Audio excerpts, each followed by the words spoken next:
गहरी नींद में सो जाऊं, राम नाम का चादर उड़ाई जाती है। जब चार लोग पीछे पीछे बोलते हैं राम नाम सुनते हैं, सबका यही गलती है। उस समय जो चादर उड़ाई जाती है राम नाम की चादर होती है।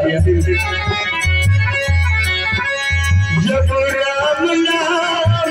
का चादर हो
कहती है भगवान जब भी मेरा बारात निकले संधर कहना है कि संधर जिस दिन मौत की शहजादी आएगी